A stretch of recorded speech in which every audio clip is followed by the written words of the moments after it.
தேர்தல் களம் எப்படி இருக்குன்னு பாக்குறீங்க? ஒவ்வொரு கட்சிகளும் பிரச்சாரத்தை முன்னிறுத்திட்டு இருக்காங்க. எந்த இப்போதைக்கு எந்த கட்சி கொஞ்சம் சாதகமா போயிட்டு இருக்குன்னு பாக்குறீங்க? சாதகமாக போகிறது என்டிஏக்கு போகுது. ஒரு 3% வரைக்கும் அவங்க முன்னால் இருக்காங்க. இந்த இதில் பர்சன்டேஜ்லேயே பார்த்தா இவங்க வந்து தேர்தல் அறிக்கை சொதப்பிச்சு.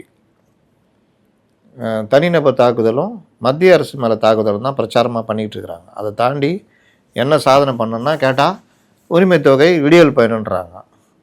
இதை தாண்டி வேறு எதுவும் பெருசாக இவங்களால பேச முடியல. இவங்க தேர்தல் அறிக்கையிலேயே மாதந்தோறும் மின் கட்டணும்னு போன தடவை சொன்னாங்க. அதை பண்ணவே இல்லை. போன தடவை பண்ண முடியல, இந்த தடவை பண்ணுறோன்னு கூட சொல்லல, கொண்டே வரல. அதை கல்வி கடன்றது கொண்டே வரல. பெருசாக ஒன்றும் கிடையாது. இந்த இது 8000 ரூபா கூப்பனை வச்சுக்கிட்டு பெருசாக பேசினுக்கிறாங்க. அங்கே 10,000 ரூபா கொடுக்குறாங்க, ஃப்ரிட்ஜு கொடுக்குறாங்க. அதுக்கப்புறம் மகளிர் உரிமைத்தொகை 2000 ரூபா அவங்க தான் முன்னாடி அறிவிச்சிட்டாங்க. இந்த மாதிரி பல இது சிலிண்ட்ரு 3 சிலிண்ட்ரு. இப்போ இதெல்லாம் பார்க்கும்போது ஜனங்க பார்க்கணும்ல. இன்னொன்று அவங்க அது பெருசாக பிரச்சாரம் பண்ணல, அது ஒரு ஜோக்கு. அவர் மட்டும் தான் பேசினுக்கிறாரு. அந்த ஐடிவிங்க எல்லாம் தூங்கினுக்குது.